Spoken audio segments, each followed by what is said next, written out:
Aisyah radhiyallahu anha pernah juga begitu lagi puasa, ingin berbuka puasa lalu tidak ada sama sekali makanan kecuali roti kering. Maka ada orang yang minta di depan pintu rumahnya, maka Aisyah pun berkata pada pembantunya radhiyallahu anhum ajma'in, berikanlah kepada fakir miskin ini. Pada saat diberikan, pembantu itu mengatakan, apa yang akan kita makan? Buka puasa tidak ada makanan. Maka kata Aisyah dengan penuh keyakinan, Allah pasti akan mendatangkannya. Sebelum menjelang azan maghrib, datanglah seseorang dari penduduk Madinah memberikan seekor kambing yang utuh, diberikan dengan dihiasi dengan minyak samin dan za'faran, utuh diberikan ke rumah Aisyah anha. Lalu Aisyah pun berbuka puasa dengan pembantunya pada saat sambil berkata, makanlah daging ini, sesungguhnya ini lebih baik daripada roti yang sudah kamu infakkan itu. Abu Dahda radhiyallahu anhu, sahabat Nabi yang mulia luar biasa. Beliau mendengarkan firman Allah turun di dalam surah Al-Baqarah 245 yang bunyinya, a'udzubillahi minasyaitonir rajim, man dzalladzi yuqridullaha qardan hasana. Siapakah yang ingin meminjamkan untuk Allah dengan pinjaman yang baik? Maka Abu Dahda datang kepada Nabi SAW mengatakan, ya Rasulullah, apakah Allah minta pinjaman dari kita? Kata Nabi SAW, iya. Maka kata Abu Dahda, ulurkan tanganmu ya Rasulullah. Lalu diulurkan tangan Nabi SAW, lalu dia memegang mengatakan, aku telah meminjamkan kebun kurmaku kepada Allah, isinya 600 pohon kurma, semuanya karena Allah. Maka diberikanlah kepada Nabi SAW, lalu Nabi SAW bersedekah dengan hal tersebut. Lalu Nabi bersabda, kam min azkin radahin di Abi Dardah fil jannah. Berapa banyak yang akan didapat oleh Abu Dahda balasan pengganti pohon kurma ini di surga nanti. Terus Nabi SAW ulangi sampai banyak di antara sahabat yang menangis melihat sedekah tersebut. Abu Talha radhiyallahu anhu juga bersedekah dengan luar biasa. Beliau punya sebuah kebun kurma namanya Bayruha. Itu luar biasa indahnya dan ada mata air yang dingin di situ. Nabi SAW suka minum dari situ setiap harinya.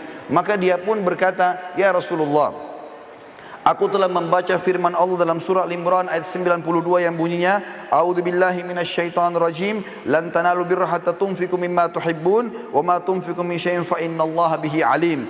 Kamu sekali-kali tidak akan pernah merasakan kesempurnaan dalam balasan pahala kebaikan sampai kalian menginfakkan yang terbaik yang kalian miliki, dan sungguhnya apapun yang kalian infakkan Allah Maha mengetahui. Maka dia pun berkata, sesungguhnya harta yang paling aku cintai adalah perkebunan kurma Bayruha, dan aku ingin menginfakkannya di jalan Allah. Maka Nabi SAW mengatakan, bakhin dzalika malur ribh, dzalika malur rabih, wa qad sami'tu ma qultu wa inni ara an taj'alha fil aqrabin. Faqala Abu Talha, af'al dzalika ya Rasulullah. Artinya, sungguh keberuntungan kau hai Abu Talha, sungguh keberuntungan, hartamu ini menguntungkan sekali, dan aku telah mendengar kau menginfakkan di jalan Allah, dan aku memerintahkan kamu untuk memberikan kepada sanak kerabatmu terdekat. Abu Talha pun mengatakan iya. Sebagai penutup teman-teman sekalian, saya minta waktu sekitar 2-3 menit. Saya akan menyampaikan beberapa kisah berhubungan dengan pentingnya sedekah, dan ternyata dia bisa menyembuhkan banyak penyakit. Di antaranya disebutkan bahwasanya, atau beranjak daripada hadis Nabi SAW, dengarlah saudaraku seiman yang masih punya penyakit kronis, yang sudah bertahun-tahun tidak sembuh penyakitnya, yang punya masalah tidak selesai-selesai, ribut dalam rumah tangga, anaknya sakit, pekerjaannya tidak berkembang, apa saja. Sabda Nabi SAW yang masyhur dalam hadis sahih riwayat Al-Baihaqi, dawu mardakum bis sadaqah wa hassinu amwalakum biz zakah wa iddu lil bala'id du'a. Obatilah orang-orang yang sakit di antara kalian dengan sedekah, bentengilah harta kalian dengan zakat, dan siapkanlah untuk menghadapi musibah dengan doa-doa.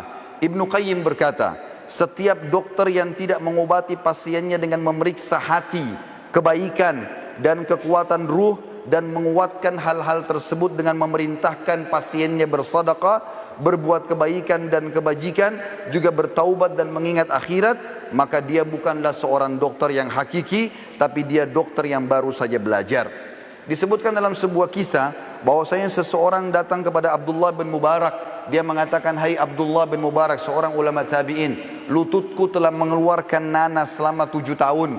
Aku sudah coba berobat di sana sini tapi tidak pernah sembuh. Maka Abdullah bin Mubarak mengatakan, keluarkan harta terbaikmu, lalu alirkanlah air untuk muslimin, gali sumur, maka aku berharap dengan itu Allah menyembuhkan penyakitmu. Orang itu pun melakukan, maka sembuhlah lukanya seketika pada saat itu.